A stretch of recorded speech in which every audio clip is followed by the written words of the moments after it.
If you're enjoying this video, smash that like button, subscribe, and hit the bell. Share it with your friends, and let me know in the comments where you're watching from. Every like and subscribe helps the channel grow.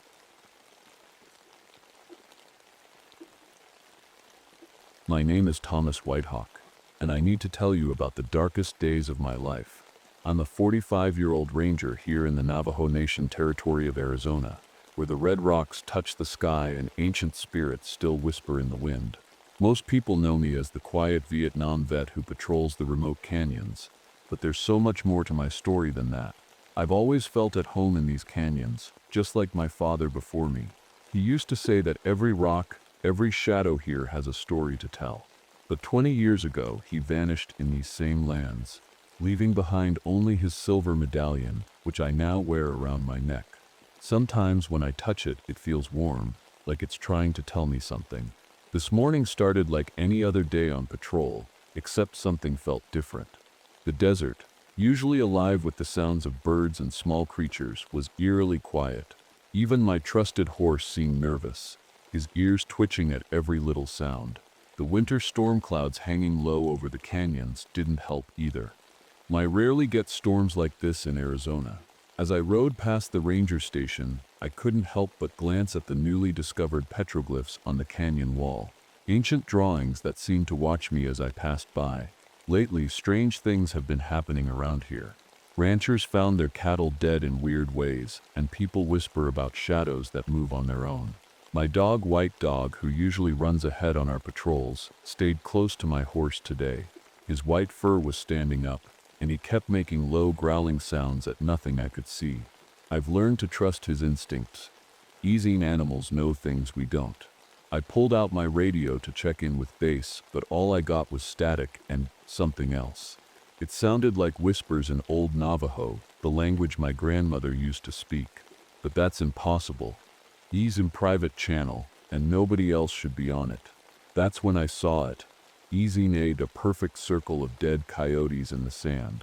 Their bodies weren't torn or bloody. They looked like they had just laid down and decided to die. Next to them were tracks in the sand that made my blood run cold. They started as animal prints but slowly changed into human footprints, as if something had transformed while walking. I've seen a lot of strange things in my life, both in Vietnam and here in the desert, but nothing like this. And somehow, deep in my gut, I knew this was just the beginning. The medallion around my neck felt unusually warm, like it was warning me. Little did I know that morning would be the start of a nightmare that would change my life forever. A nightmare that would finally reveal what really happened to my father and why some stories are better left untold. I rode back to my cabin that evening, my mind still stuck on those dead coyotes. White Dog wouldn't leave my side, not even to chase the rabbits he usually loves. The sun was setting, painting the canyon walls blood red, and the wind had picked up, making weird whistling sounds through the rocks. Inside my cabin, something felt off. I'm a neat person living alone does that to you.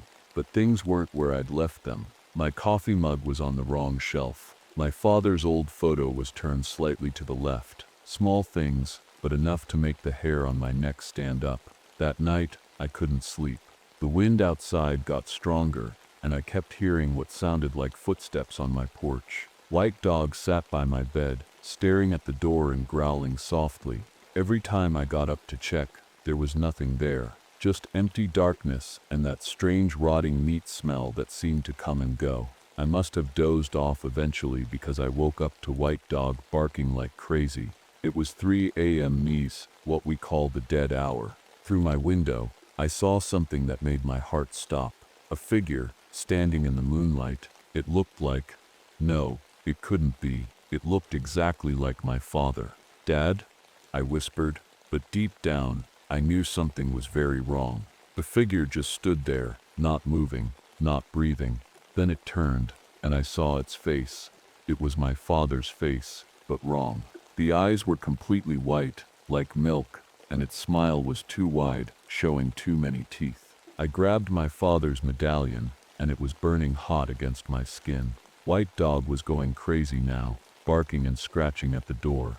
The figure raised its hand, beckoning me to come outside. For a second, I almost did, That's how much it looked like my dad. But then I remembered what Billy Youngblood, our local medicine man, told me just last week. Evil things wear familiar faces, Thomas. They use our memories against us. I stayed inside, holding that hot medallion tight, watching as the thing wearing my father's face slowly faded into the darkness. The smell of rotting meat got stronger, then disappeared. The next morning, I found more tracks outside my cabin. They started as human footprints, then changed to something with claws, then back to human, and there, scratched into my cabin wall, was a symbol I recognized from the ancient petroglyphs, the mark of the skinwalker. I knew then that I had to talk to Billy Youngblood. If anyone knew what was happening, it would be him. But first, I had to check on Maria Redhawk, the local teacher. She'd called yesterday about strange noises around the school, and now I was worried. Really worried. What I didn't know then was that I was already caught in the Skinwalker's game, and in this game, nobody was safe. I drove to the local school early the next morning. The small building looked lonely against the desert backdrop, and Maria's car was already in the parking lot. She was always the first one there. When I walked in, Maria was sitting at her desk, her face pale. "Thomas," she said, her voice shaking, "something's not right here." She showed me the classroom walls where children's drawings hung. Every single picture showed the same thing. A tall, dark figure with white eyes. "The kids drew these yesterday," she whispered. "All of them at the same time. They said they saw it watching them during recess." Her hands were trembling as she held one of the drawings. Just then, Sheriff Martinez walked in. "He's a big man who doesn't believe in ghost stories." "More weird reports, Thomas," he smirked. "First dead coyotes, now spooky drawings. This town's getting paranoid." I was about to answer when White Dog started growling at the hallway mirror. I looked, and for a split second, I saw something that made my blood freeze. Our reflections were normal, except for Maria's. It showed her face twisted into something inhuman. The lights flickered, and a cold breeze swept through the room. The smell of rotting meat returned, stronger than ever. Maria grabbed my arm, her nails digging into my skin. "It's been following me," she whispered. "Last night, it looked like my dead mother." Sheriff Martinez laughed, but I could see fear in his eyes. "I'm going to check the building," he said, walking toward the dark hallway. "This is ridiculous." "Wait," I called after him, but he was already gone. White Dog whined, pressing against my leg. The medallion around my neck grew warm again. Suddenly, we heard a scream, not quite human, not quite animal. Maria and I ran to the hallway, but Sheriff Martinez was gone. All we found was his badge on the floor, bent and twisted like it had been crushed by enormous strength. "We need to see Billy Youngblood," I told Maria. "Now," she nodded, her face white as paper. As we hurried to my truck, I saw movement in the school windows, a tall shadow, watching us leave. The drive to Billy's place was tense. Maria kept looking in the rearview mirror, and White Dog was restless in the back seat. The morning sun disappeared behind dark clouds, and the wind picked up again. "Thomas," Maria said quietly, "do you think this has something to do with your father's disappearance?" Before I could answer, something darted across the road, something that looked like a person, but moved like a spider. I slammed on the brakes, and that's when things got even worse. Our truck skidded to a stop, kicking up dust everywhere. When it cleared, the spider-like thing was gone, but White Dog was barking like crazy at the desert brush. The air felt heavy, like right before a big storm. "Look," Maria pointed at the road ahead. There stood Billy Youngblood, the old medicine man, like he'd been waiting for us. His long gray hair was blowing in the wind, and his face was serious. "Inside, quickly," he said as we pulled up. "It's not safe out here anymore." Billy's small house smelled of sage and old leather. As soon as we got in, he started drawing symbols on the doorway with white chalk. "I've been expecting you," Billy said, sitting down heavily in his old chair. "The signs are all wrong. The ravens fly backwards, the snakes hide underground, and the dead don't stay quiet." He looked straight at me. "It's happening again, Thomas, just like with your father." My hands started shaking. "What do you mean? What happened to my father?" Billy took a deep breath. Your father found something in the old burial grounds, something that should have stayed buried. Now it's awake again, and it's hungry. He pointed to my medallion. That's why he gave you that. It's protection, old magic.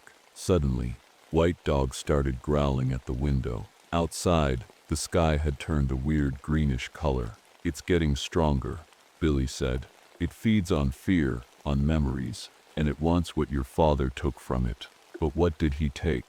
I asked. Before Billy could answer, we heard it.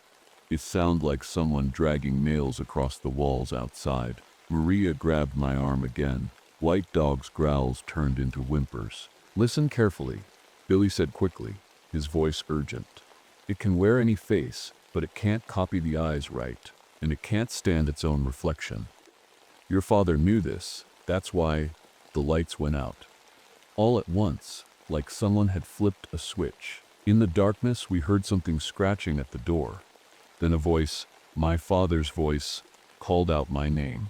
Don't answer it, Billy whispered. Whatever you hear, don't answer. The scratching got louder. More voices joined in. Maria's mother, Sheriff Martinez. Others I didn't recognize. They were all calling us, begging us to open the door. Maria started crying quietly. White Dog pressed himself against my legs. The medallion on my chest felt like it was on fire. Then Billy said something that made everything worse. It's not just trying to get in anymore. It's already here. In the dim light from the window, I saw what he meant. Our shadows on the wall were moving wrong, twisting and stretching in ways they shouldn't. Our shadows kept twisting on the wall, like snakes dancing in firelight. Billy grabbed his sacred pouch and threw something that looked like white sand in a circle around us. Stay inside the circle, he ordered, no matter what happens. Then we heard a laugh. A horrible sound that seemed to come from everywhere. At once, Maria screamed. In the corner of the room, a dark shape began to form. It looked like smoke at first, but then it started taking shape. It became Sheriff Martinez, but wrong. His face was stretched too wide, his eyes completely white. You can't hide from me, it said in a voice that wasn't human. I've waited 20 years. I want what's mine. Billy started chanting in Navajo, his voice strong and clear. The thing that looked like Sheriff Martinez flinched back. My medallion was burning so hot now, it felt like it might melt. Suddenly, Maria gasped. Thomas, look. She pointed at Billy. In just seconds, his hair had turned completely white, and deep wrinkles were appearing on his face. Whatever he was doing to protect us was aging him rapidly. The cave, Billy said between chants, his voice getting weaker. Your father, the cave behind the old waterfall. Go. The thing laughed again, and this time the sound made the windows crack. White Dog started howling, and I felt something warm drip from my ears. Blood. Run, Billy shouted. He threw something at the creature. It looked like glowing red sand. The thing screamed, and for a moment, its shape broke apart into 1,000 dark pieces. We didn't wait. I grabbed Maria's hand and ran for the door, White Dog right behind us. As we burst outside, I heard Billy's last words. The medallion will show you the way. We jumped into my truck and I started the engine. In my rearview mirror, I saw Billy's house go dark, like something had sucked all the light out of it. Maria was crying, and White Dog was making sounds I'd never heard him make before. Where are we going? Maria asked, her voice shaking. The waterfall, I said, turning the truck toward the canyon. We need to finish what my father started. But as we drove, the sky turned black, not normal night dark, but completely black. And in that darkness, I saw shapes moving, following us. The thing wasn't done with us, not by a long shot. Then Maria pointed ahead and screamed. There, in the middle of the road, stood my father. But this time, I knew it wasn't really him. I swerved around the thing that looked like my father, driving off the road and onto the rough desert ground. The truck bounced hard as we sped toward the canyon.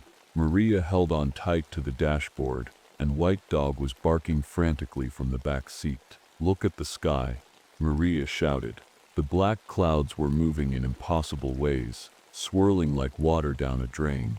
Then the rain started, but it wasn't normal rain. It was thick and dark, and where it hit the truck's windshield, it left red streaks. My medallion pulled against my neck, pointing forward like a compass. "It's showing us the way," I said, remembering Billy's last words. The old waterfall was just ahead, hidden in the darkest part of the canyon. Suddenly, White Dog started growling at the back window. I looked in the mirror, and my heart nearly stopped. Dozens of creatures were running behind us, lions, some on 2 legs, some on 4, all of them changing shape as they moved. "They're catching up," Maria screamed. She was right. The truck was struggling on the rough ground, and they were getting closer. Then we saw it, Maius, the waterfall, except now it was flowing backwards, up instead of down. The medallion grew so hot, it was burning through my shirt. I slammed on the brakes near the waterfall's base. "We have to run for the cave," I shouted. As soon as we got out of the truck, the creatures surrounded us. They kept shifting shapes. One moment they looked like people we knew, the next like animals, then like something from nightmares. White Dog jumped in front of us, protecting us. The medallion pulled me toward a dark opening behind the falling water. "This way." I grabbed Maria's hand and we ran. Just as we reached the cave entrance, I heard White Dog yelp. I turned to see him facing the creatures, giving us time to escape. "White Dog, come." But my brave dog stood his ground, snarling at the monsters. The last thing I saw before Maria pulled me into the cave was White Dog leaping at the creatures, fighting to save us. Inside the cave, the medallion glowed with a silver light. The walls were covered with faces, hundreds of them, pressed into the rock like masks, and there, at the very back of the cave, was something that made my blood turn to ice. In the back of the cave, we found an old wooden box with Navajo symbols carved all over it. Next to it was a leather bag and a dusty journal. My father's journal. My hands shook as I picked it up. "Thomas, they're coming," Maria whispered. The sound of scratching and growling echoed through the cave. The faces on the walls seemed to watch us, their eyes following our every move. I quickly opened the journal and read my father's last entry. "If you're reading this, son, I'm sorry. I found its heart, the source of its power. I couldn't destroy it, but I trapped it in this box. The medallion is the key. You must finish what I started." The scratching got louder. Dark shapes moved at the cave entrance. Maria grabbed my arm so tight it hurt. "Thomas, look at the walls." The faces in the rock were changing, twisting in pain. That rotten meat smell filled the air again. Then we heard that horrible laugh, the same one from Billy's house. "Give me my heart," the voice echoed. "Give it to me, or end up like your father." A tall, dark shape appeared at the cave entrance. It kept changing forms. My father, Sheriff Martinez, Billy, even White Dog. My medallion suddenly pulled itself toward the box. Without thinking, I pressed it into a small hole on top. The box clicked open. Inside was something that looked like a black stone, beating like a real heart. The creature screamed, a sound so terrible. Maria fell to her knees, covering her ear.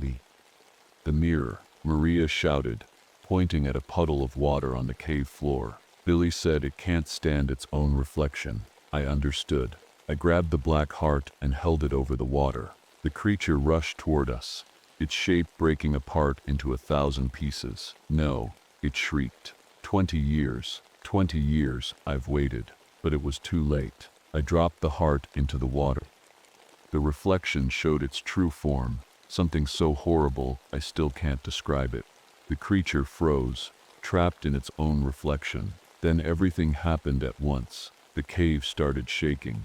The faces on the walls screamed. Maria pulled me toward the entrance. "Run." As we ran out, the cave collapsed behind us. The rain stopped. The dark clouds disappeared. In the silence that followed, I heard a distant wolf howl. It sounded like White Dog, but I knew that was impossible. We were safe, but the cost was high. Billy was gone. White Dog was gone. And now I finally knew what happened to my father. He didn't just disappear.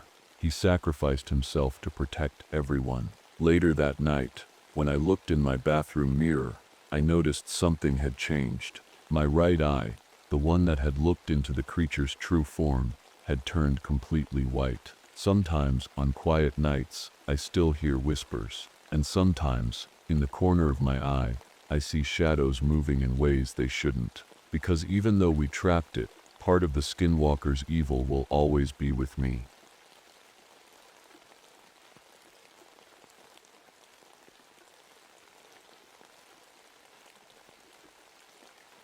My name is Marcus O'Brien, and I need to tell you about what happened in the Boundary Waters last winter.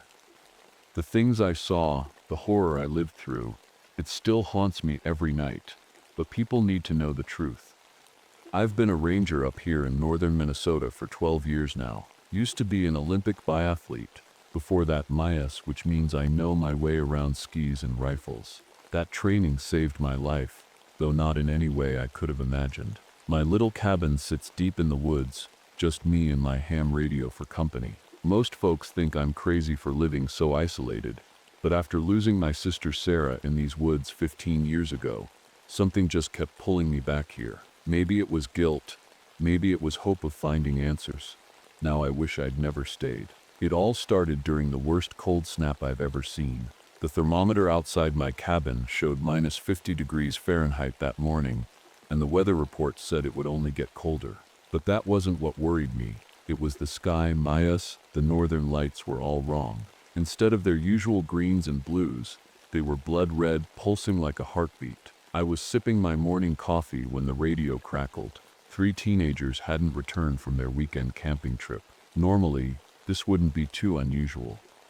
We get missing hikers all the time, but something felt different. This was the 5th disappearance this month, and it reminded me too much of other cases I'd read about, spanning back 30 years. What really got under my skin was what I'd found the day before. MIAS, one of the ancient native burial mounds, had been dug up from the inside out, like something had clawed its way out. Pete Running Bear, our local guide, had seen it too. The look in his eyes told me he knew something, but he just shook his head and muttered, "The hungry time has come again." I grabbed my gear, rifle, emergency supplies, heavy-duty winter clothing. As I stepped outside, my breath froze in the air.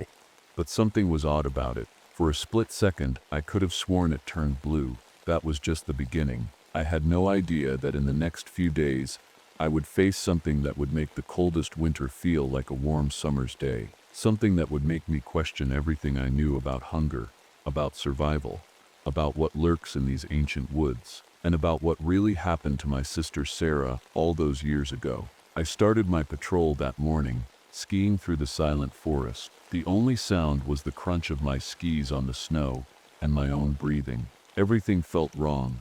The woods were too quiet. Usually, you'd hear birds, squirrels, or at least some wind in the trees. But there was nothing. About 2 hours into my search, I found something that made my stomach turn. There was a deer carcass in the snow, half eaten, but it wasn't killed by wolves or bears. The bite marks were human. I've been a ranger long enough to know what animal attacks look like, and this wasn't one of them. While I was examining the deer, I heard a branch snap behind me. I turned around quickly, rifle ready, but there was no one there. That's when I noticed the trees. Someone ass or something hammered strange symbols into them.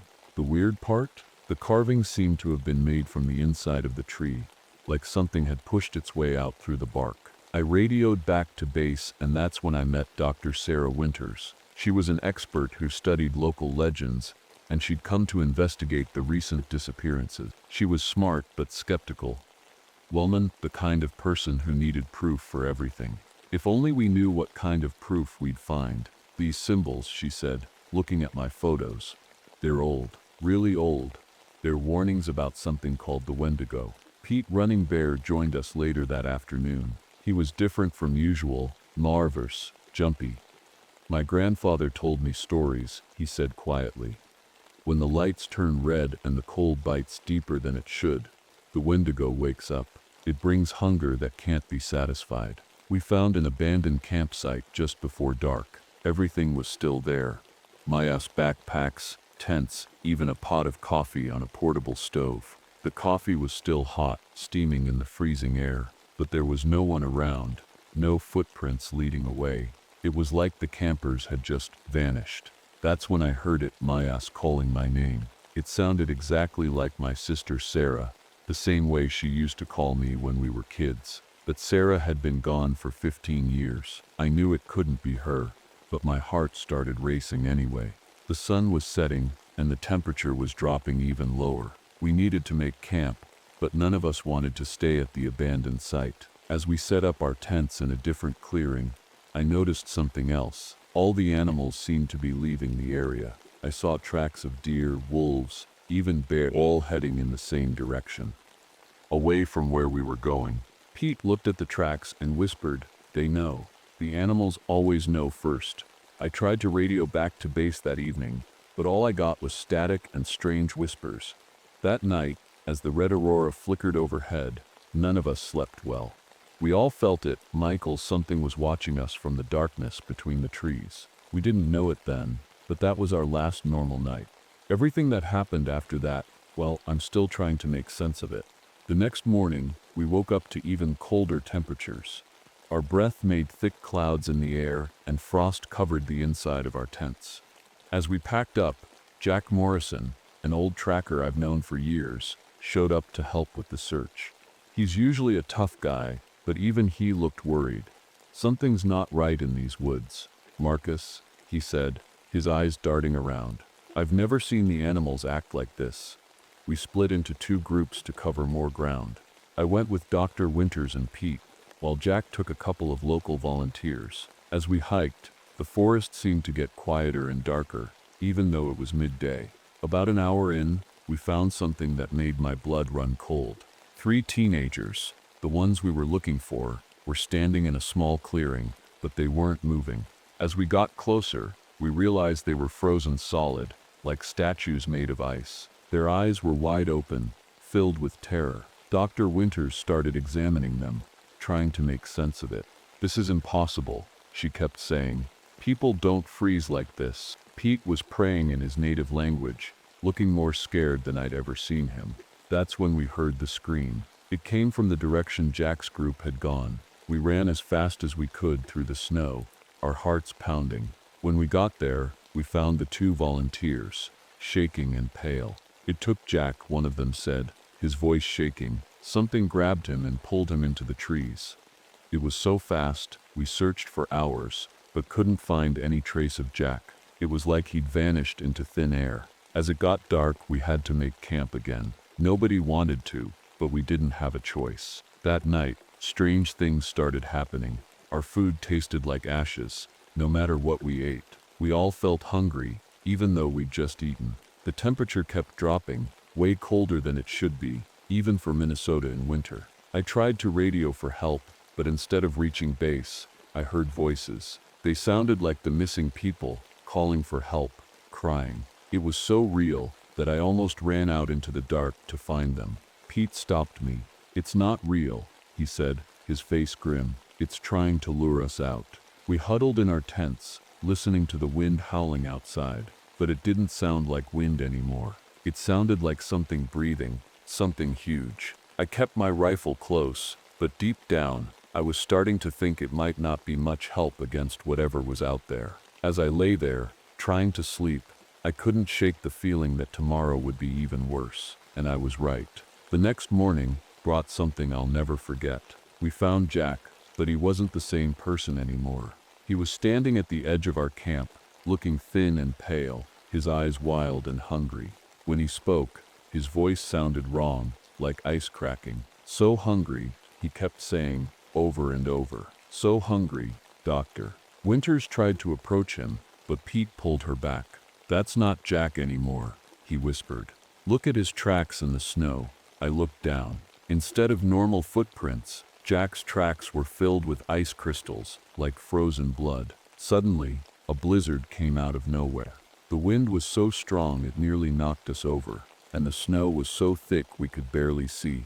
We had to find shelter fast. Pete spotted an old mining shaft nearby, and we all ran for it. Inside the shaft, our flashlights showed old mining equipment and wooden support beams covered in frost. It was warmer than outside, but not by much. That's when things got really bad.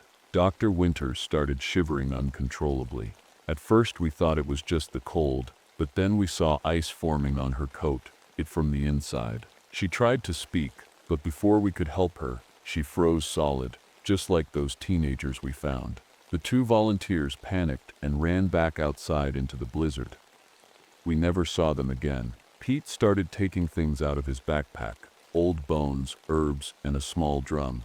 "There's only one way to stop this," he said. "My grandfather taught me the ritual," but he paused, looking scared. "Someone has to sacrifice themselves to complete it." That's when we heard it, a sound that made my whole body go cold. It was like a deer's call mixed with a human scream.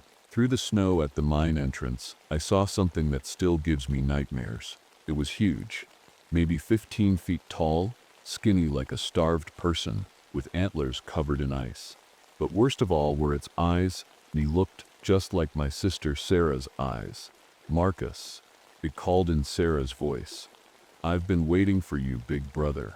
Now I knew what really happened to my sister all those years ago, and I knew that if we didn't stop this thing, we'd all end up like Jack or worse.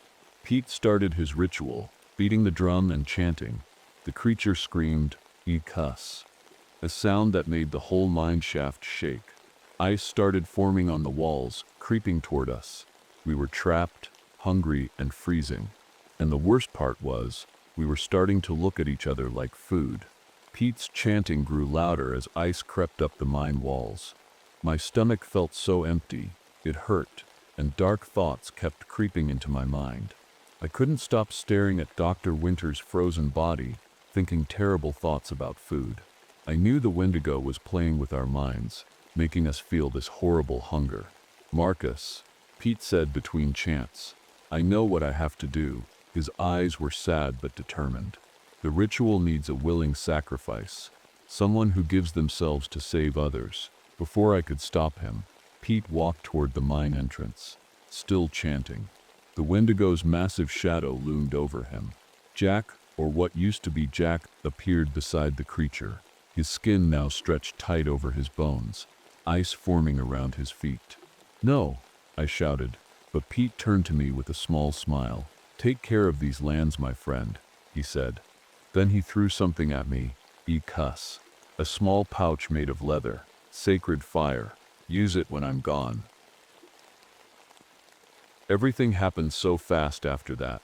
Pete walked straight up to the wendigo, still singing his prayer. The creature grabbed him with its long, bony fingers. I watched in horror as Pete burst into blue flames, his last chant turning into a peaceful smile.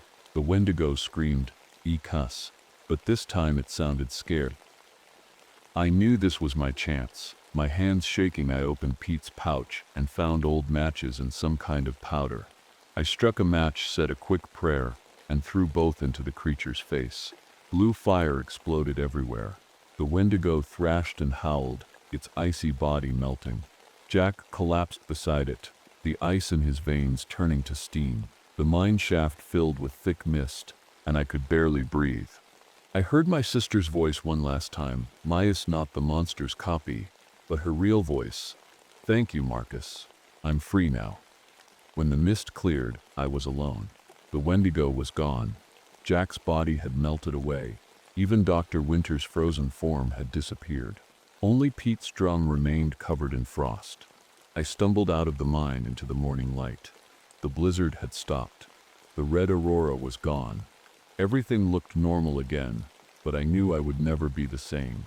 They found me 2 days later walking through the snow. I'd lost 60 pounds and my hair had turned white. The doctors couldn't explain what happened to me, but I knew that was 3 months ago.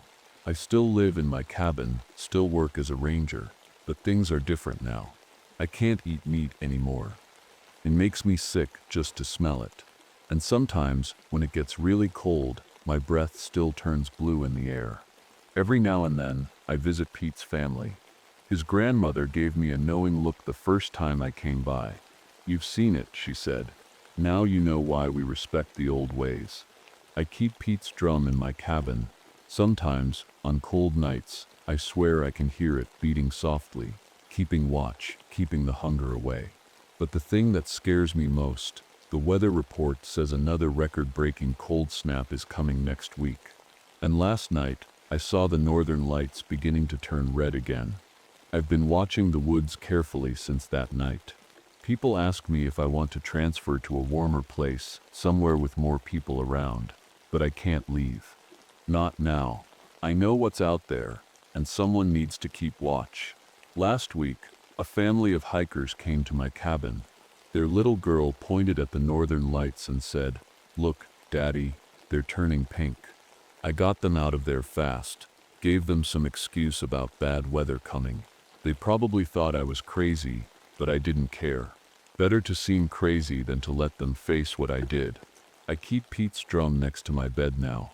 His family taught me some of their ways, how to spot the signs, how to protect myself.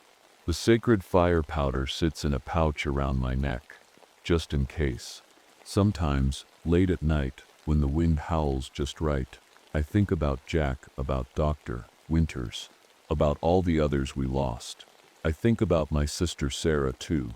At least now I know she didn't die alone and scared in the cold. In a weird way, knowing the truth helps, even if the truth is horrible. The other rangers notice I've changed. I don't join them for their cookouts anymore. Can't stand the smell of meat cooking.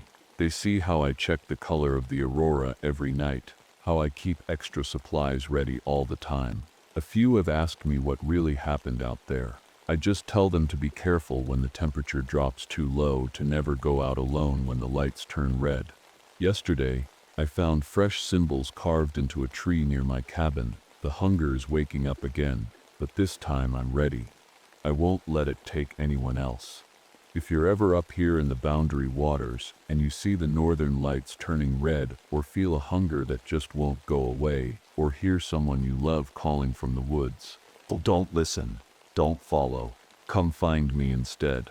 Just look for the cabin with the drum hanging by the door, and pray you don't see my breath turning blue when I answer.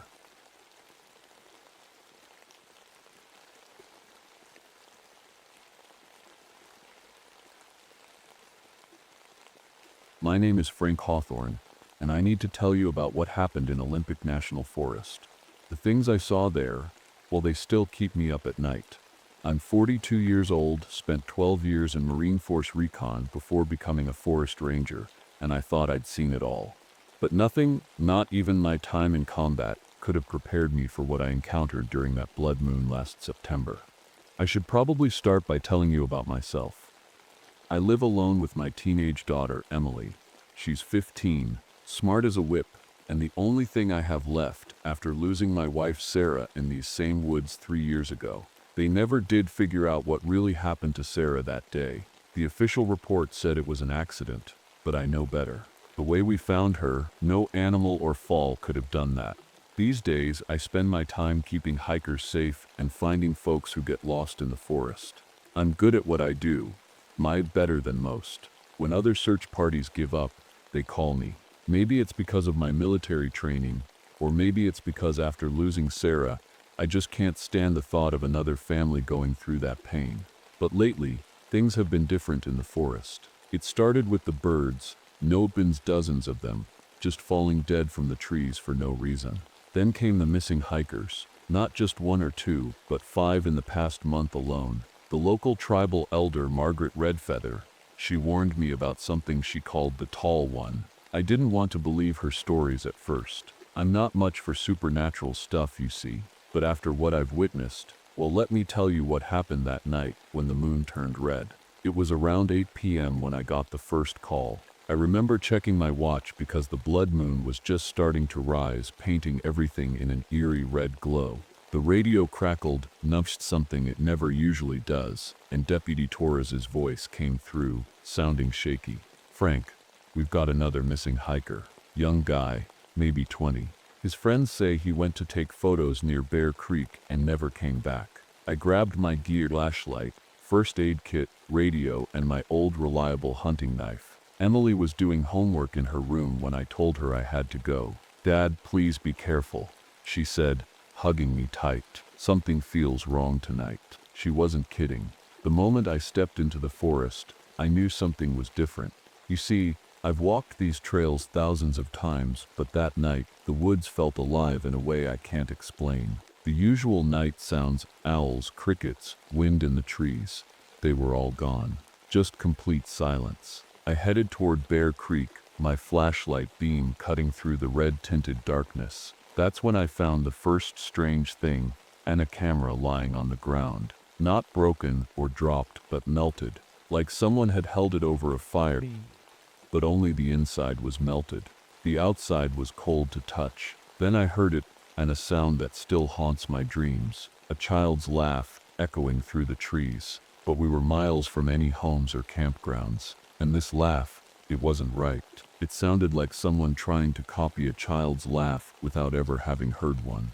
I radioed Torres, "Deputy, you might want to get out here. Something's not right." His response was just static, but through that static, I could swear I heard that same horrible laugh. Looking up at the blood-red moon, I saw something that made my blood run cold. The trees about 20 feet up, their branches were snapped, not broken by wind or lightning, but snapped clean, all at the same height. And on the trunk, carved deep into the bark, were symbols I'd never seen before. They were bleeding, not sap, but something dark and red, dripping down the tree like tears. That's when I knew, this wasn't going to be a normal search and rescue. Whatever was out there in the darkness, it was watching me, and it wasn't human. I took a deep breath and tried to think straight. Years of training taught me to stay calm, even when everything feels wrong. I clicked my radio again, hoping to reach someone, anyone. "This is Ranger Hawthorne. Does anybody copy?" Nothing but that weird static. As I moved deeper into the woods, my flashlight caught something that made me stop dead in my tracks. There were footprints in the mud, small ones, like a child's, but they led straight up a vertical cliff face. That's impossible, right? I've been climbing all my life, and nobody can walk straight up a rock wall like that. Then the air got cold, not normal nighttime cold, but the kind that freezes your breath and makes your bones ache. My flashlight started flickering, and that's when I saw it for the first time. Through the trees, about 50 feet away, something moved. It was tall, so tall it made the trees look small. At first I thought it was just shadows playing tricks on me, but then it changed. Its skin shifted like it was trying to match the trees behind it. The worst part? It had these long, stretched out arms that nearly touched the ground. I've seen bears, mountain lions, every predator these woods have. But this was different. My whole body was screaming at me to run, but I couldn't move. That's when I heard Margaret Redfeather's words in my head. "When the tall one hunts, don't run. It wants you to run." A branch cracked somewhere behind me. I turned around slowly, my hand gripping my knife. There, arranged in a perfect circle, were dead animals. Rabbits, foxes, even a deer. They weren't torn up or eaten. They were just placed there, like some kind of sick display. My radio suddenly burst to life. Through the static, I heard Deputy Torres. "Frank, get out. It's not there in the trees. They're all in the..." Then the screaming started. I ran toward the screaming Mayas. That's what we're trained to do. But every step felt wrong, like I was walking through thick mud. The blood moon above made everything look like it was covered in red paint. "Torres," I shouted. "Richard, where are you?" That's when my flashlight caught something moving in the trees. It wasn't the wind. The branches were bending down, like something heavy was walking on them. I heard a crack, then a thud. About 30 feet ahead, I found Torres's radio, smashed to pieces. My hands were shaking as I picked up the radio pieces. Then I saw it, marks on the ground. Not footprints, but long, deep scratches, like something had dragged its fingers through the dirt. They led to a tree, then went straight up. I slowly lifted my flashlight beam. There, twisted around the trunk like a broken doll, was Deputy Torres. His body was bent in ways that, no, I can't even describe it. But his face was frozen in pure terror, staring at something above him. "Oh God, Richard," I whispered. He was a good man, always said I was crazy for believing in the old stories. Now, my radio crackled again. This time I heard something that made my heart stop. Emily's voice. Dad, there's something outside my window. It's so tall, I've never run so fast in my life." The thing in the trees. I could hear it following me, moving from branch to branch. That weird child's laugh echoed all around, but now it sounded like it was mimicking Emily's voice. I had to get home. I had to get to my daughter, but deep down, I knew the horror was just beginning. My truck never felt so slow as it did that night. The whole way home, I kept seeing shadows move alongside the road, tall, twisted shadows that no trees could make. I tried calling Emily again and again, but my phone just played that awful static. When I finally pulled up to our house, something was wrong. All the lights were on, but the front door was wide open, swinging in the wind. My heart was pounding so hard I could barely breathe. "Emily," I shouted, running inside. "Emily, where are you?" Her homework was still on the kitchen table, but her chair was knocked over. There was a trail of muddy footprints leading upstairs. Not Emily's small feet, but long, stretched out marks that looked more like handprints than footprints. I took the stairs 2 at a time, my knife ready. Emily's bedroom door was closed, but I could hear something inside. Not my daughter's voice, but that horrible laughing sound, trying to copy her. When I pushed open the door, the window was shattered. Glass everywhere. Emily's bed was empty, but on her wall, oh God, those same symbols I'd seen bleeding from the trees were scratched deep into her wallpaper, and they were fresh. Then my phone rang. It was John Scout Williams, our most experienced park volunteer. Frank. He was breathing hard, scared. "I found something in the old cave system near Red Feather Ridge. You need to see this. And Frank, bring Margaret. We're gonna need her help. Scout, Emily's missing. That thing took her." "I know," he said quietly. "That's why you need to come here. I think I found where it takes them." I looked at the blood moon through Emily's broken window. Whatever this thing was, it had my daughter, and I was going to get her back, no matter what it took. I picked up Margaret Redfeather first. She was already waiting outside her house, holding an old leather bag full of what she called protection items. She looked scared, and Margaret never gets scared. "The caves are its nest," she told me as we drove. "My grandmother saw it there, 50 years ago. It takes people there to change them." When we met Scout at the cave entrance, he was shaking. His usually calm face was white as a sheet. "And I found these," he said, holding up Emily's sneaker and something else. A piece of skin, but not human skin. It looked like tree bark, but it was warm and felt alive. The cave entrance was huge and dark, like a monster's open mouth. Our flashlights seemed weaker than usual, barely cutting through the darkness.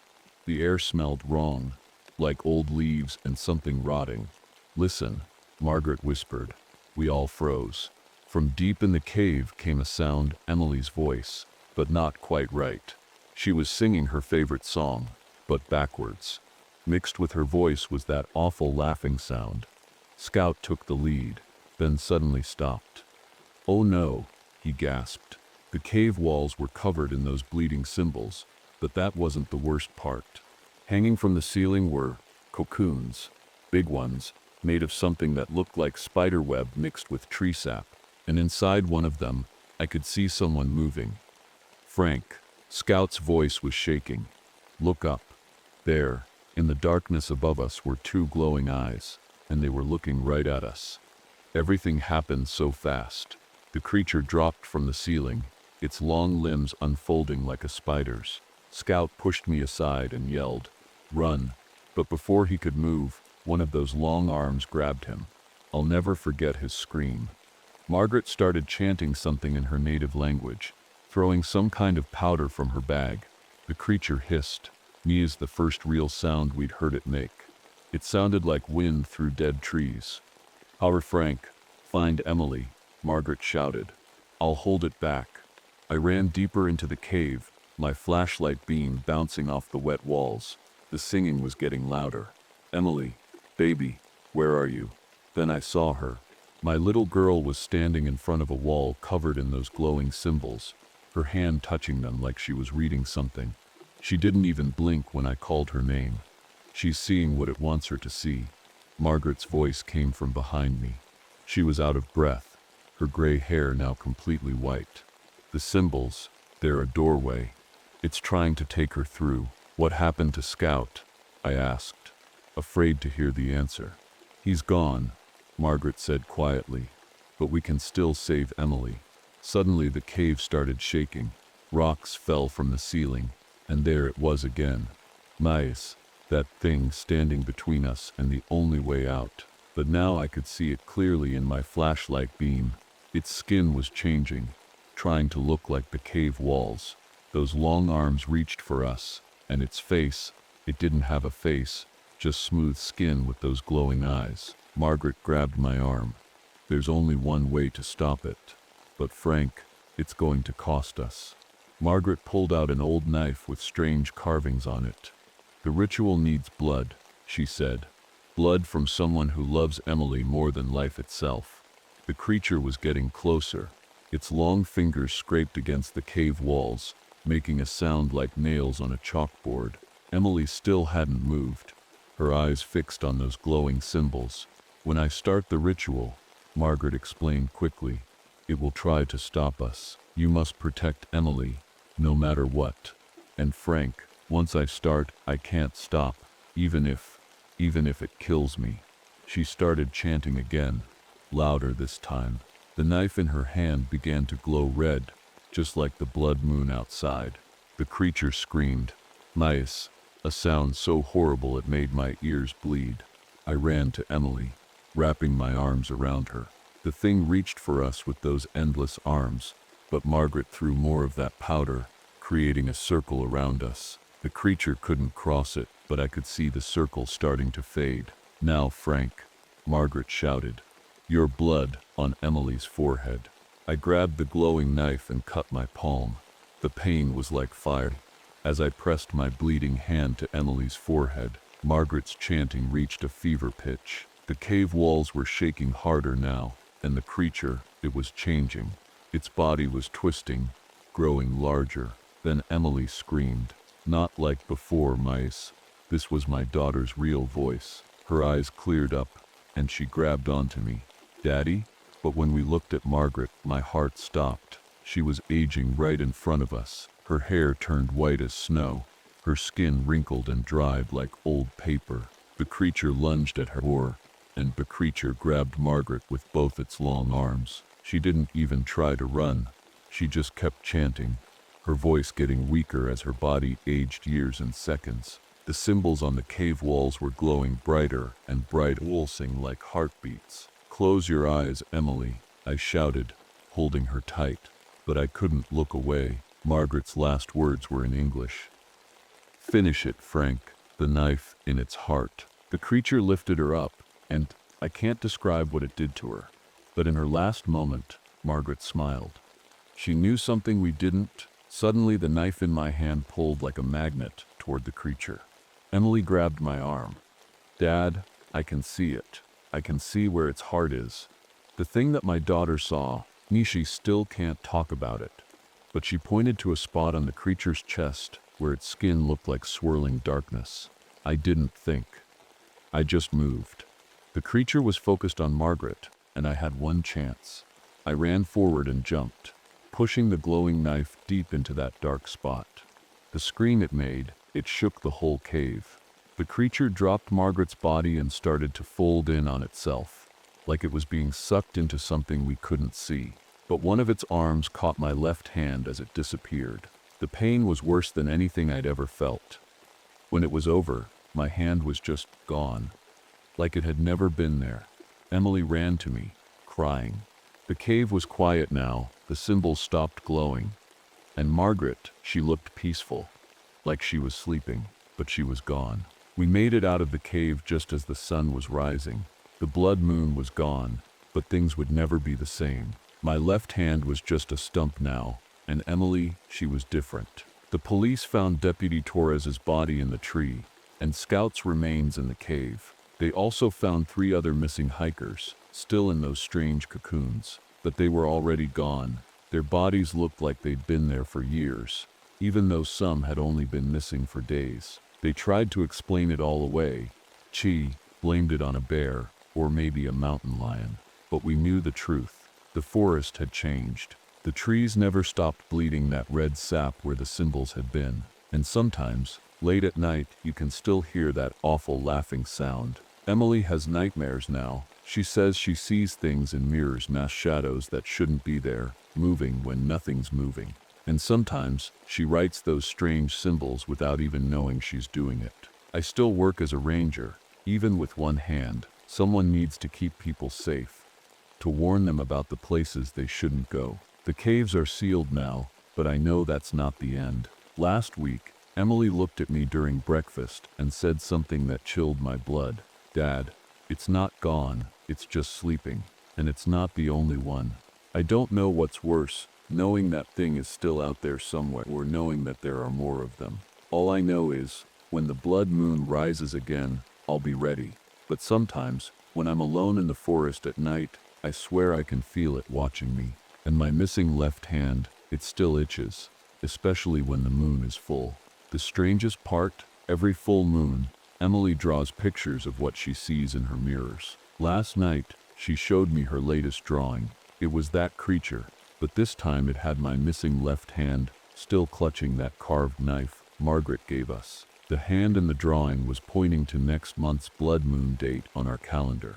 Yesterday, I found fresh symbols carved into our backyard tree.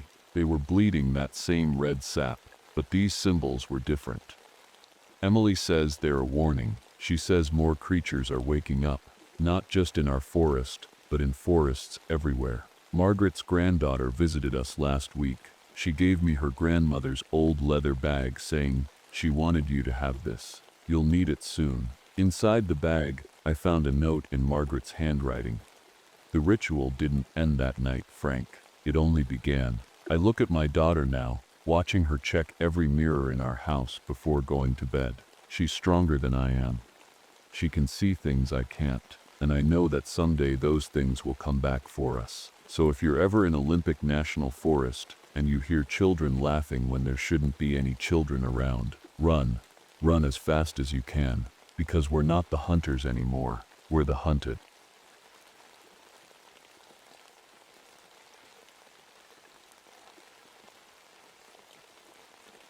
My name is Paul Davidson, and I've been a ranger at Red Creek Valley for nearly 2 decades now. At 51, you'd think I'd have seen everything these woods could throw at me. But what happened last November changed everything I thought I knew about nature, about animals, and most importantly, about survival. I live alone in the fire tower that overlooks the northern Michigan wilderness. Well, not completely alone. I have Rex, my German Shepherd, who's been my loyal partner for the past 3 years. Before Rex, I had another police dog partner, Max. But, well, that's a story that still keeps me up at night. Let me tell you what happened that strange autumn evening. The sky was putting on quite a show with a rare meteor shower, painting streaks of blue and green across the dark canvas above. I was sitting in my tower, sipping hot coffee, 5 years sober now, and I'm proud of it, with Rex curled up at my feet. Everything seemed normal, just another quiet night watching over the valley, but then Rex's ears perked up. Now, I've worked with dogs long enough to know when something's not right.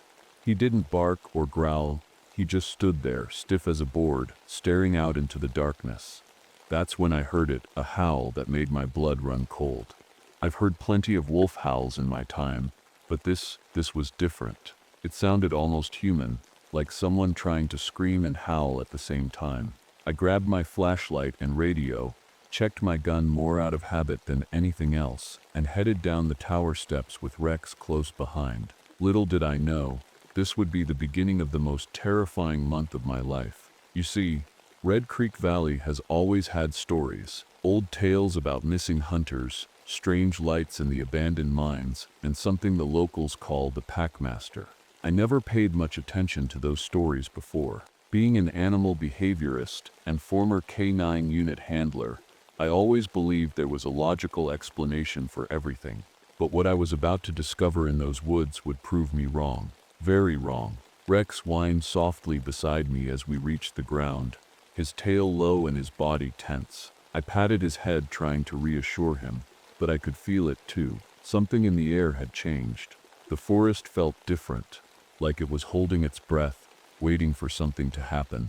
"It's okay, boy," I whispered, but even I didn't believe my own words. The beam of my flashlight cut through the darkness, revealing the familiar path ahead of us. But somehow, even these trails I knew like the back of my hand seemed strange and threatening that night. That's when we found the first sign that something was terribly wrong in Red Creek Valley. Something that would make me question everything I knew about the natural world and force me to face horrors I never thought possible. But let me start from the beginning, from what we found in the clearing that night. Because once you hear this story, you'll never look at the woods the same way again. As Rex and I walked deeper into the woods, my flashlight beam caught something that made me stop in my tracks. There, in a small clearing, lay a wolf, or what was left of one. In my 20 years as a ranger, I'd seen plenty of dead animals, but this was different. The wolf hadn't been killed by another animal. Its wounds were strange. What really sent chills down my spine were the teeth marks. They looked human. I pulled out my phone to take pictures and called Dr. Helen Morris, our local vet. Helen and I had worked together many times before when we found injured animals. She's smart, no nonsense, and doesn't scare easily. But when she arrived at the scene 30 minutes later, even she looked worried. "Paul, I've never seen anything like this," she said, kneeling beside the wolf. Her flashlight moved over the bite marks. "These aren't from any animal I know." Rex, who was usually calm around dead animals, started acting weird. He kept looking into the darkness and making small whimpering sounds. Then I noticed something that made my heart skip a beat. A trail of footprints in the soft mud. They started as wolf paw prints, but then they changed. The last few prints looked like human footprints, but bigger than any I'd ever seen. "Helen, look at this," I said, pointing my flashlight at the tracks. She stood up slowly, her face going pale. "We should report this," she said quietly. "Something's not right here." Just then, we heard it again. That same horrible howl from earlier, but closer this time. Rex pressed against my leg, trembling. The howl didn't sound like a wolf anymore. It sounded like someone in pain, someone trying to speak. I reached for my radio to call it in, but all I got was static and a strange, low growling sound coming through the speaker. Through the static, I could have sworn I heard words, actual words, but that was impossible, right? Helen grabbed my arm. "Paul, we need to go, now." As we hurried back toward the tower, I couldn't shake the feeling that we were being watched. The trees seemed to close in around us, and every shadow looked like it was moving. Even the air felt wrong. Fall heavy and thick, with a strange smell I'd never noticed before. Back at the tower, I made Helen some coffee while she looked through her medical books. Rex wouldn't leave my side, and he kept staring out the windows into the darkness. "Paul," Helen said finally, "remember those stories Chief Running Wolf tells about the packmaster?" "Those are just stories," I said. But even as I said it, I wasn't so sure anymore. "Maybe," she replied. "But tomorrow, I think we should talk to him. And Paul." She paused, looking at me seriously. "Be careful. Whatever did this isn't normal." After Helen left, I sat in my tower, watching the forest. The meteor shower had stopped, but the sky still seemed strange. Too red for this time of year. Rex lay at my feet, but he wasn't sleeping. Every few minutes, his ears would prick up at sounds I couldn't hear. I thought about Max, my old canine partner, who disappeared in these same woods 3 years ago. At the time, I thought he'd just run off or been killed by wolves. Now, I wasn't so sure. What if his disappearance was connected to what was happening now? As the night grew darker, more howls echoed through the valley. But these weren't wolf howls anymore. They were something else, something that made Rex hide under my desk and made me check my gun more times than I'd like to admit. Something was out there in the darkness, something that shouldn't exist, and I had a feeling this was just the beginning. The next morning I drove to the reservation to meet Chief Running Wolf. He's an old man now, probably in his 70s, but his eyes are still sharp and alert. I've known him for years, but I'd always politely ignored his warnings about the forest's dark secrets. Now, I needed to listen. I told him everything is about the mutilated wolf, the strange footprints, and those horrible howls. Rex sat quietly in my truck. He refused to get out when we arrived, which wasn't like him at all. The chief didn't look surprised. Instead, he walked into his house and came back with an old leather book. "I've been waiting for someone to come ask about this," he said, his voice heavy. "The signs are all here. The red sky, the meteor shower, the changed animals. It's happening again just like in 1947.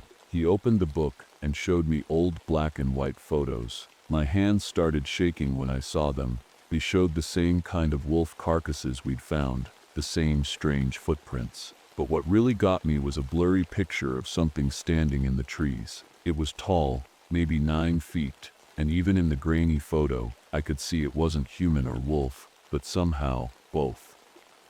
"We call it the packmaster," the chief said quietly. "It comes when the sky bleeds and the stars fall. It takes the wolves first, then the dogs, then," he paused, looking at me seriously, "then it comes for people." Just then my phone rang. It was Mike Peterson, a local hunter I knew well. His voice was shaking. "Paul, you need to come to my place right now. It's about my dog, Buck. Something's wrong with him." I thanked the chief and hurried to Mike's house. What I found there made my stomach turn.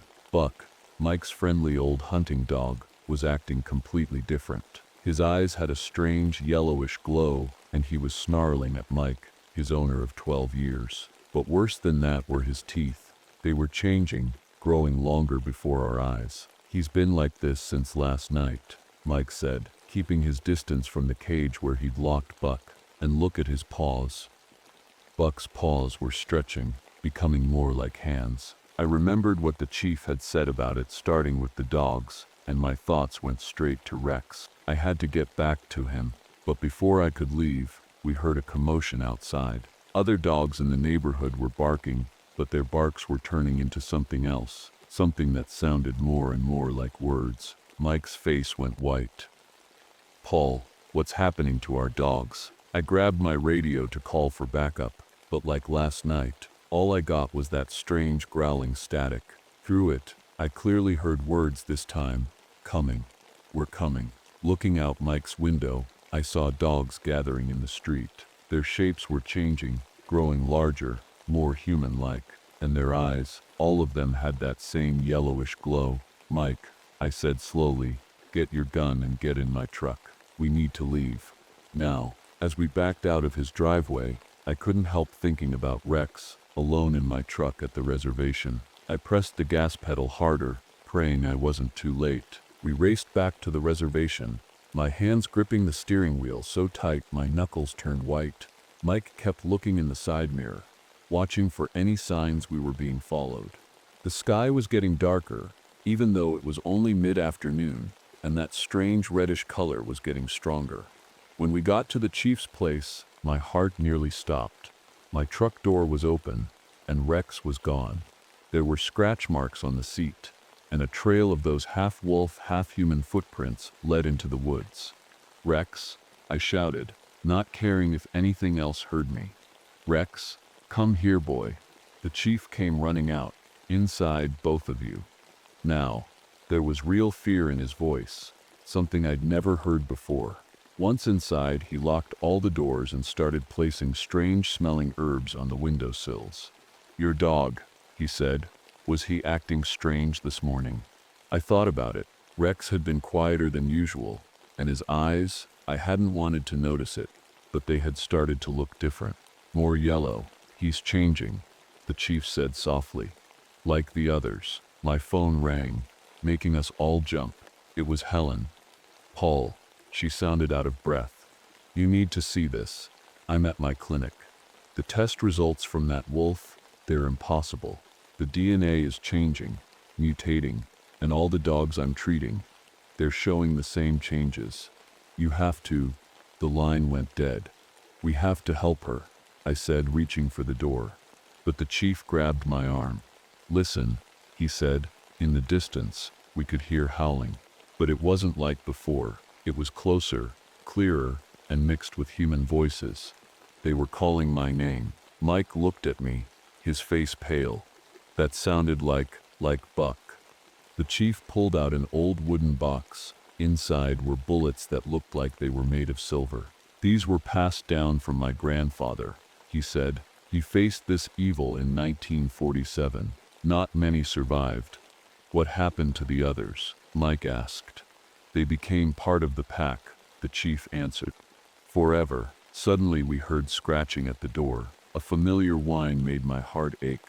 Rex? I called out. Paul, help me. The voice was twisted, but I knew it was Rex. My dog was talking. Mike raised his rifle, but I stopped him. He's still my dog. Not anymore, the chief warned. Look. Through the window, I could see Rex's shadow. He was standing on two legs, his body twisted and changed.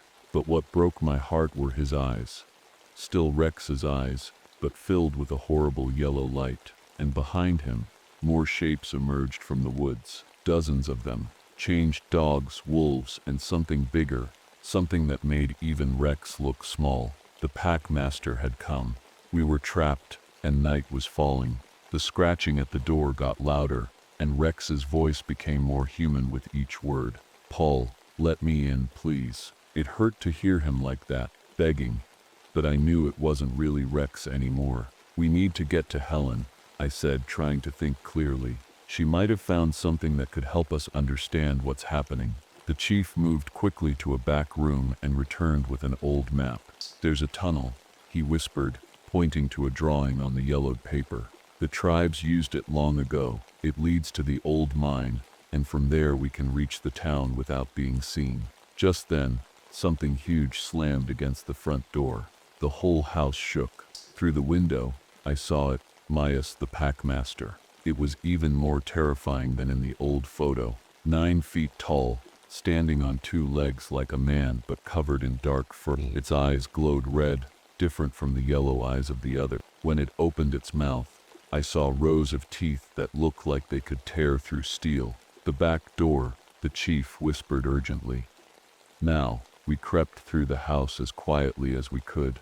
Behind us, the front door began to crack. Mike was shaking so bad he could barely hold his rifle. I loaded the silver bullets the chief had given me into my gun, praying they would work if we needed them. Just as we reached the back door, we heard Helen scream. It came from somewhere in the forest, close by. She must have tried to reach us, Mike said. I knew we had to help her, but the packmaster and its changed animals were between us and where the scream came from. The chief pulled up an old rug, revealing a trap door. This tunnel will take you near the clinic, he said. I'll distract them. No, I protested. They'll kill you. The old man smiled sadly. My time was coming anyway. Save your friend, save our town. He pressed something into my hand, a small pouch of herbs. Burn this if they get close, it will give you time. Before we could stop him, the chief walked to the front door and started chanting in his native language. The creatures outside growled in response.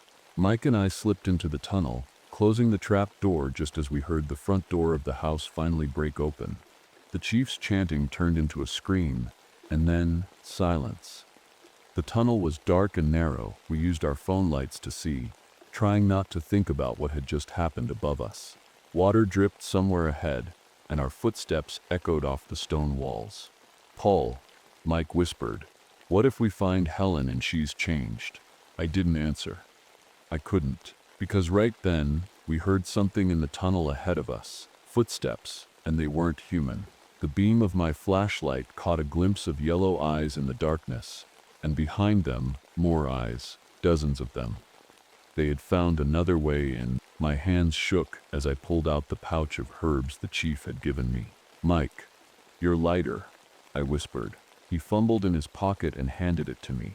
The yellow eyes were getting closer, and now we could hear their claws clicking on the stone floor. I lit the herbs and threw them toward the eyes. A thick, sweet-smelling smoke filled the tunnel. The creatures howled, not in pain but in confusion. Through the smoke, I saw them backing away, shaking their heads like they were dizzy. Run, I shouted. We turned and ran the other way, not caring how much noise we made. The tunnel split in 2 directions. Which way? Mike gasped. Before I could answer, we heard Helen's voice echoing from the right tunnel. Help. Somebody please. She sounded human, normal, scared. We ran toward her voice and found ourselves in a wider cave area. My flashlight beam showed old mining equipment and wooden supports. Helen was there, crouched behind some old barrels. She looked okay. No yellow eyes, no changes. Paul, Mike, thank God, she said, running to us. Those things, they chased me into the mines. I've been hiding for hours. We need to get out of here, I said. The chief, he's gone. And Rex, my voice broke a little, saying his name. Helen grabbed my arm. Paul, I know what's causing this. The meteor shower. It brought something with it. Some kind of virus or infection that's changing the DNA of canines. It's spreading to humans who get bitten. I found it in my tests, but then my lab computers crashed and She stopped suddenly, her eyes wide with fear. Behind us we heard a familiar whine. I turned slowly. There was Rex, standing on two legs, his fur matted and his body twisted into something horrible. But his eyes, for just a second, I saw my old friend in there, fighting whatever he'd become. Paul, Rex's voice was rough but clear. Run, he's coming. The tunnel filled with a deep growl that shook loose rocks from the ceiling. The packmaster stepped into view, its massive form blocking the tunnel behind Rex. But what made my blood freeze wasn't its size or its glowing red eyes. Around its neck was a torn, faded collar, one I recognized, one I'd bought years ago, for my old K9 partner Max. No, I whispered. It can't be. The packmaster Max smiled with too many teeth. Partner, it growled. Finally, together again. My mind was spinning. Max, my old partner, the dog I'd searched for all those years, was the packmaster. He'd been here all along, changing, becoming this thing. We have to move, Helen whispered urgently. There's another tunnel behind those barrels. It leads to my clinic. But I couldn't move. I was staring at what used to be Max, remembering all those days we worked together, all those nights I spent searching for him after he disappeared. You left me. Max growled, taking a step forward. His voice was deep and horrible, but I could hear pain in it. You stopped looking. I never stopped, I said, my voice shaking. I searched for months. Rex suddenly jumped between us, still changed but somehow fighting against it. Paul, he snarled, struggling to stay on his feet. Can't control it much longer. Mike grabbed my arm and pulled me back.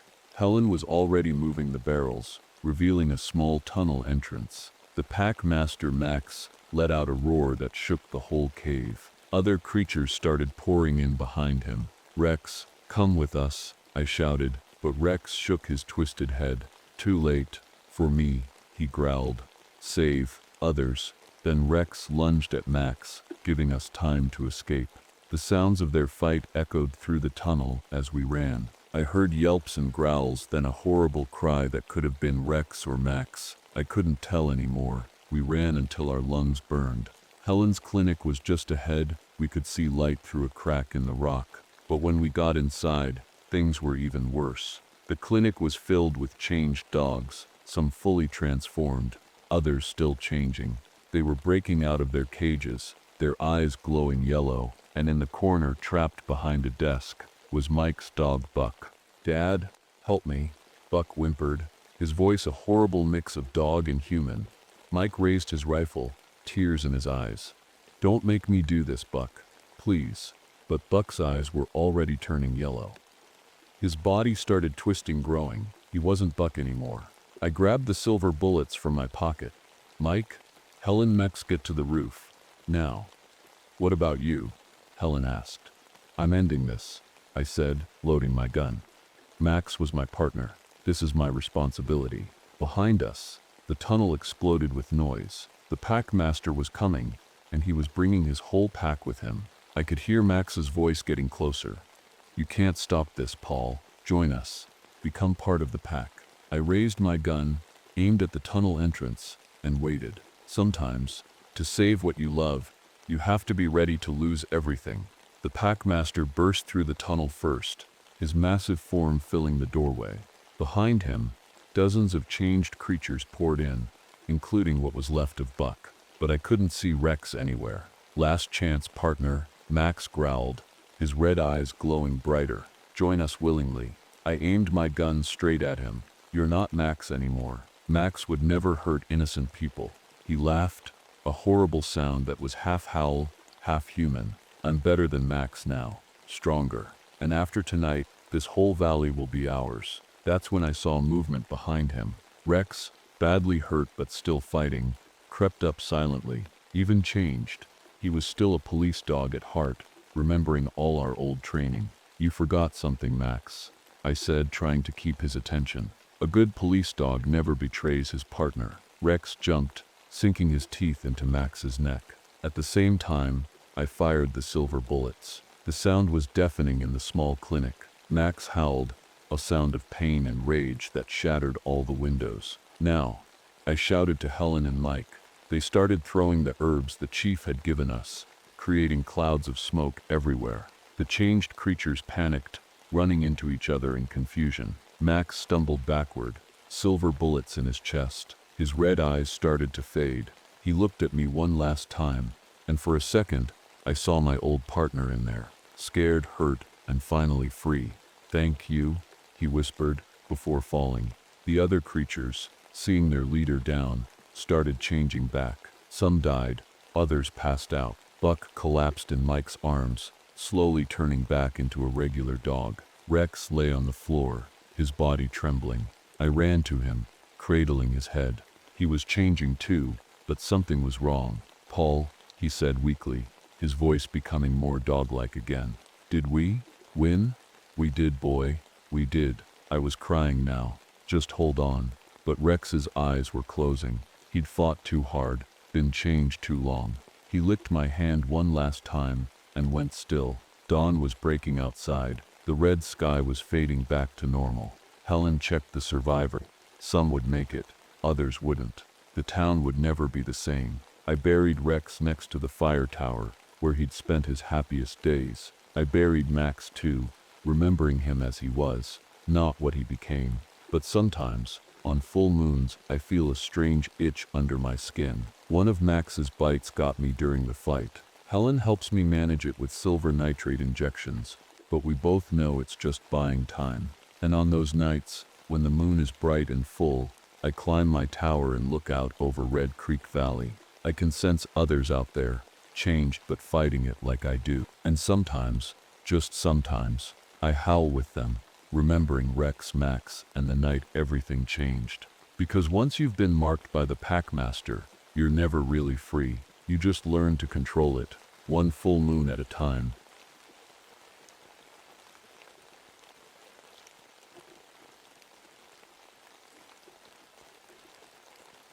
My name is Catherine Sullivan, but everyone calls me Kate. I never thought I'd come back to Echo Lake, not after what happened to my twin brother Michael 20 years ago, but here I am, living in my old family cabin, watching the same dark waters that took him from me. I'm 35 now, and I've spent most of my life trying to save others from drowning. Funny how life works, isn't it? That terrible day turned me into a search and rescue specialist. I've solved dozens of impossible drowning cases across the country, but Echo Lake, this place is different. It always has been. The locals say the Native Americans never built villages near these shores. They called this place the waters between worlds and warned about spirits they called those who walk between. I used to think these were just stories to scare children away from the deep water. Now, I'm not so sure. I moved back here 3 months ago, bringing my rescue boat and all my equipment. My little cabin sits right at the water's edge, and from my window I can see the old lighthouse where George Fisher still keeps watch. He's the only one who's been here longer than the stories themselves. The lake looks peaceful most days, but that's what makes it so dangerous. People don't understand how many lives it has claimed. Even on the calmest days, there's something about the water here, something that doesn't follow the rules of nature. Last night, I had that dream again. The same one I've been having since Michael disappeared. I'm underwater, but I can breathe. There are lights in the depths, forming patterns I almost recognize. And there's a voice, Michael's voice, calling me from somewhere I can't reach. But this time, something was different. When I woke up, the lake was covered in a strange fog that moved against the wind. And in the early morning light, I saw something that made my blood run cold. Footprints, leading out of the water and disappearing into thin air. I know what you're thinking. I've asked myself the same questions 1,000 times. Am I crazy? Am I seeing things? But after 20 years of searching for answers, I've learned one thing. Sometimes the truth is stranger than any story you could make up. And now, as October brings its strange weather to Echo Lake, I can feel something changing. The water is darker, the fog thicker, and the reflections, sometimes they show things that aren't there. Or maybe they're showing things that are more real than what we can normally see. I've got my flashlight, my diving gear, and my old case files. Something is happening at Echo Lake, and this time, I'm going to find out what really lives in these waters. Even if it means facing the truth about what happened to Michael all those years ago. This is my story, and I promise you, every word of it is true. It started on a chilly October morning. I was making coffee when I noticed something odd about the lake. The water had turned black in perfect circles, like someone had dropped ink into it. But these circles weren't spreading midas, they just stayed there perfectly round and still. I grabbed my phone to call Officer Mark Reynolds, the local cop who's been helping me investigate the strange things happening here. Mark's a good guy, kind of like the big brother I lost. He's one of the few people who doesn't think I'm crazy when I talk about the weird stuff I see at the lake. Kate, you need to see this, he said before I could even tell him about the black circles. There's something at the old pier. When I got there, I found Mark staring at the water, his face pale. Lisa Martinez, a teenage girl who works at the lakeside store, was with him. She was shaking, pointing at something in the water. Tell her what you saw, Lisa, Mark said quietly. Lisa's voice trembled as she spoke. I was opening the store early this morning when I heard voices coming from the lake. Like people talking underwater. But when I looked, there was nobody there. Then, she stopped, taking a deep breath. Then what? I asked gently. Then I saw someone's backpack floating on the water. But not just floating, Mies. It was standing straight up, like someone was wearing it. But there was no one there, Miss Sullivan. Just the backpack, standing on the water, like it was on solid ground. I walked to the edge of the pier and looked down.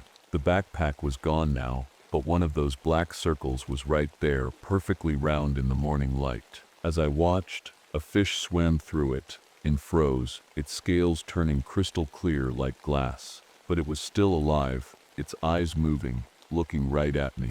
Mark, I called out, remember those stories old George told us, about the things that live in the fog? Mark nodded slowly. The mist walkers. But those are just stories, Kate, right? Before I could answer, we heard it, Mies, a sound like whispers coming from the middle of the lake. The fog was rolling in, but something was wrong. It was moving in straight lines, making shapes I'd never seen fog make before. Everyone, get back from the water, I said, my rescue training kicking in. But as we stepped back, I saw something that made my heart stop. 5-foot footprints appearing on the pier, one after another, coming from the lake. But there was nobody there making them. The footprints kept coming, walking right past us, and then they continued into the air, several feet above the pier, before disappearing into the fog. Lisa grabbed my arm. Miss Sullivan, what's happening to our lake? I wished I could tell her it was just tricks of the light or her imagination, but I knew better. After 20 years, the lake was finally showing us what it had been hiding, and somehow, I knew this was just the beginning. I don't know, Lisa, I said, watching the fog twist into impossible shapes, but I'm going to find out. That afternoon, Dr. Patricia Yang arrived at Echo Lake.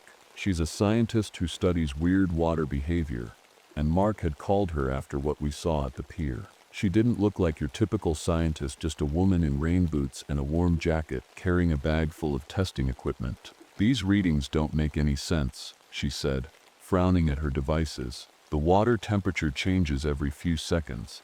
And look at this. She dropped a small piece of paper into one of the black circles. Instead of getting wet and sinking, it stood straight up, just like the backpack had.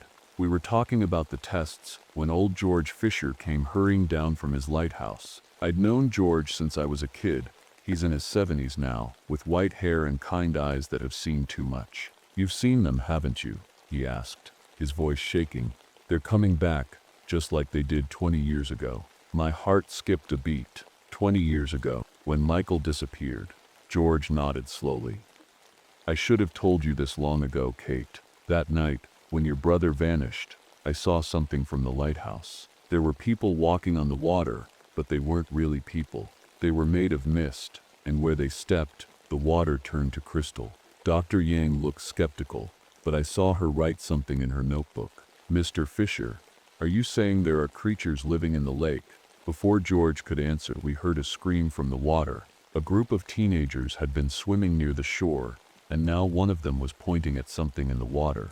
We ran to the beach. The fog was rolling in again, but this time it was different. It was forming shapes like bridges and stairs, rising up from the water. And there, walking on one of these fog bridges, we saw a figure. It looked human, but it was hard to focus on Michael's, like trying to look at smoke. Where it walked, the fog turned solid, leaving behind traces of crystal that sparkled in the fading light. Everyone, get back, I shouted, but I couldn't move, because the figure had turned to look at me, and even through the mist, I recognized that face. It was older, but I'd know it anywhere. It was Michael's face. Kate. Mark's voice seemed far away. Kate, we need to get these kids out of here. But I couldn't take my eyes off the figure. It raised its hand, and suddenly all our reflections in the water changed. Instead of showing us standing on the beach, they showed another world, as a city made of crystal under the lake's surface. Then the figure spoke, and its voice was both Michael's and not Michael's. The doorway is opening, sister. They're all coming back.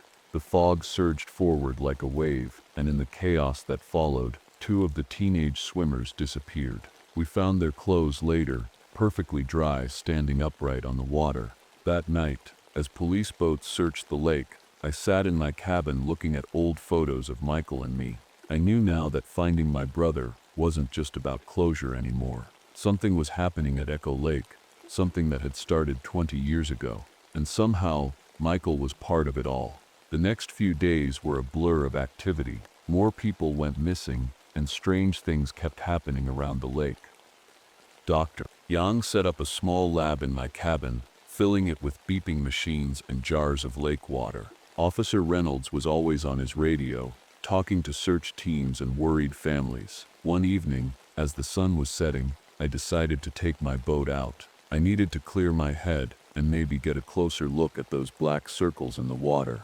Dr. Yang came with me, carrying a special camera to take pictures under the water.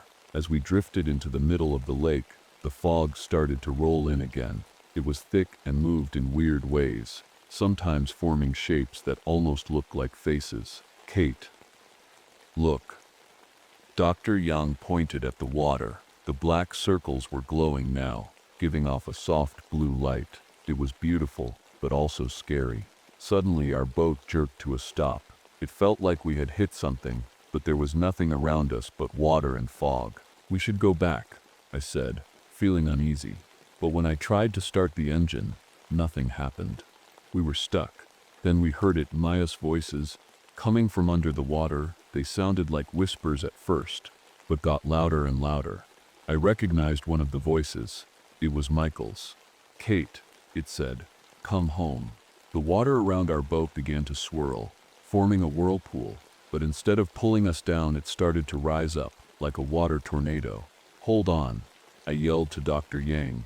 We grabbed onto the sides of the boat as the water lifted us higher and higher.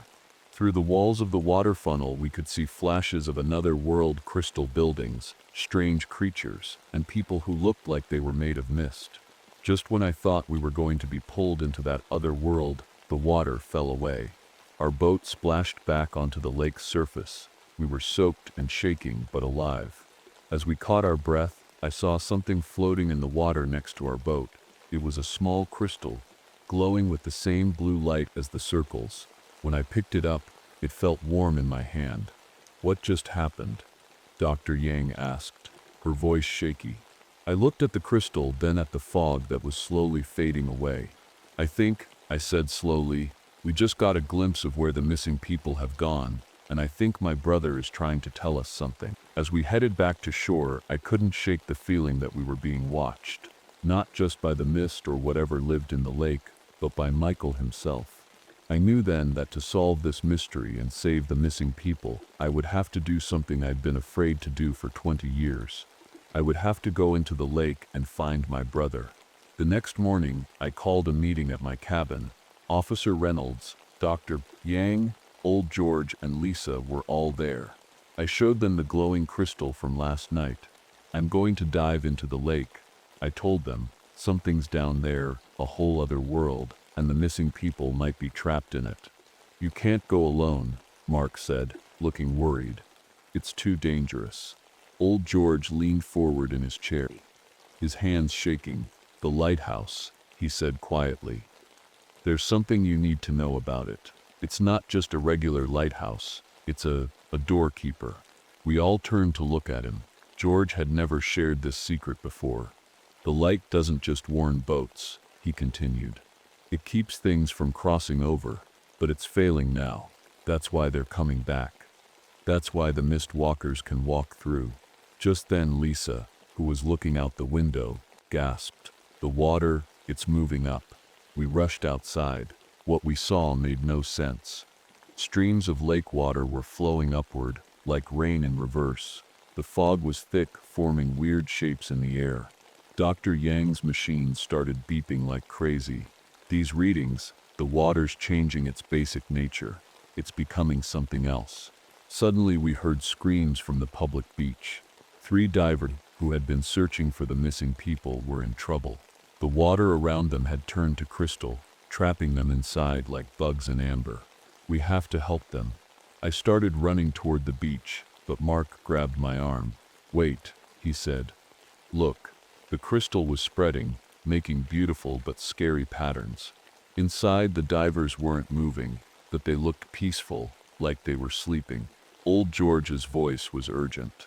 The lighthouse ritual, it must be done tonight. During the dark moon.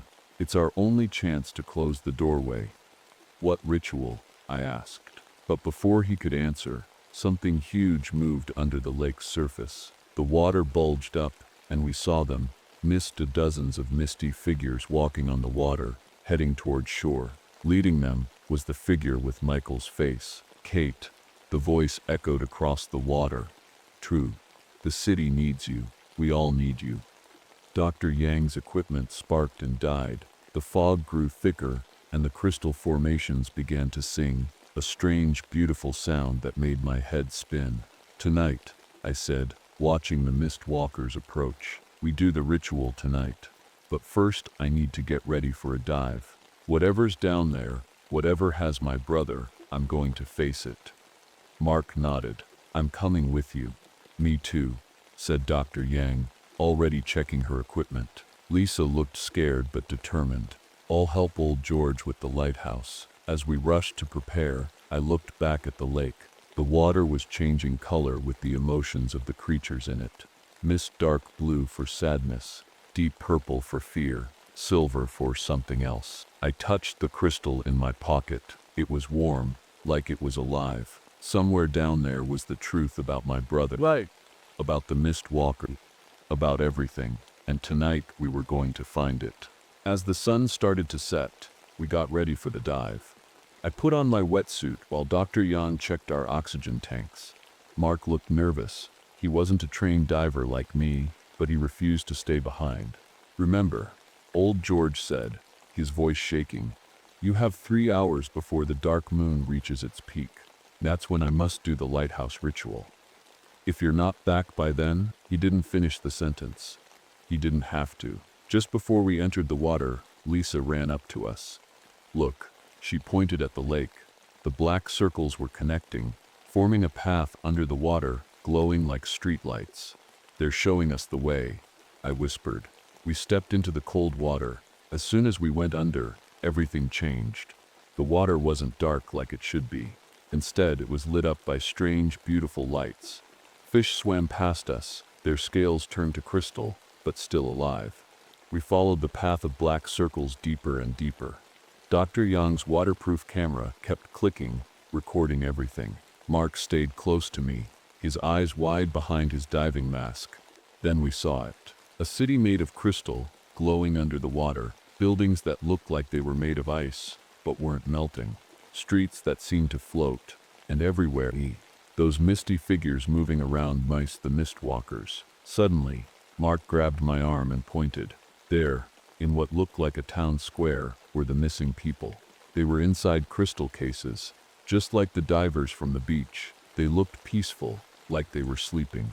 I started swimming toward them, but something moved in front of us. It was Michael Aya, or what looked like Michael. Up close, I could see he wasn't solid. He was made of water and mist, but his eyes were still the same. Kate, his voice somehow reached us underwater. You finally came. Dr. Young's camera flashed. The mist walkers around us moved closer. Why? I tried to ask through my diving mask. Why did you take them? We need them. Michael's voice was sad. We need their reflections, their memories, to stay real, to keep our city alive. Just then, Dr. Young's oxygen gauge started beeping. We were running low on air, but before we could start swimming up, the water around us began to move strangely. The mist walkers were creating a bubble of air around us, right there under the water. We could take our masks off and breathe. You have to understand, Michael said, now standing in front of me. That night, 20 years ago, I found this place. They made me one of them. And now, a loud boom echoed through the water. Even underwater we could see the lighthouse beam cutting through the darkness above. Old George has started the ritual, Mark said. We need to go. But the mist walkers were closing in. Michael's face looked worried. If the ritual works, the doorway will close. We'll all be trapped here. Unless, he reached out his hand to me. Stay with us, Kate. Stay with me. Help us find another way. I looked at his hand, then at the crystal city, then at the trapped people. I had a choice to make and not much time to make it. The lighthouse beam grew stronger, cutting through the water like a sword. I looked at Michael's outstretched hand. 20 years I'd waited to see my brother again, but not like this. Not as something between human and water. We can free them, I said, pointing to the people in crystal. That's the deal. Let them go, and I'll help you find another way. Michael's watery face showed surprise. Before he could answer, the lighthouse beam hit the crystal city, and everything started shaking. Dr. Yang, Mark, get the people out. The crystal cases are cracking, I shouted. The mist walkers started moving frantically. Some tried to block the lighthouse beam with fog, but the light was too strong. Above us, we could hear old George's voice chanting something ancient and powerful. Kate, please. Michael's voice was desperate now. If the doorway closes, then we'll find another way.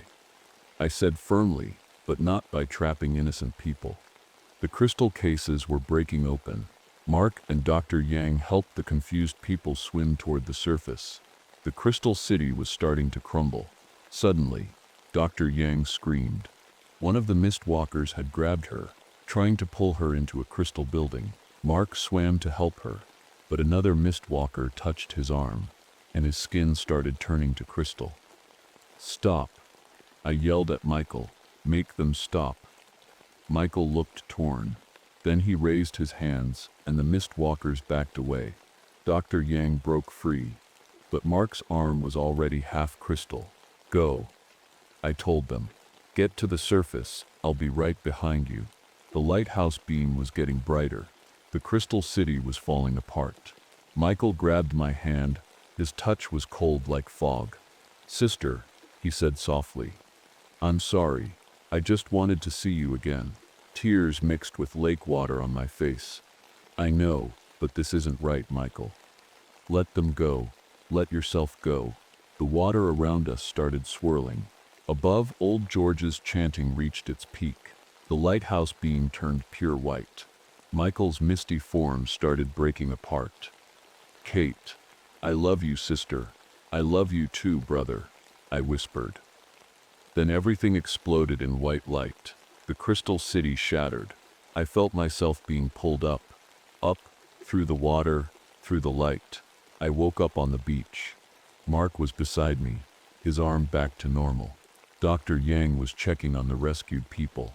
Lisa was crying and hugging everyone. Old George stood at the lighthouse door looking tired but relieved. It's done, he said. The doorway is closed. The lake was calm now. The fog was gone. But sometimes when I look at my reflection in the water, I see something different. A crystal city, peaceful now, and a misty figure waving goodbye. I still live by Echo Lake. The water still holds secrets, but they're gentler now. And sometimes, on quiet nights, I sit on my dock and talk to Michael.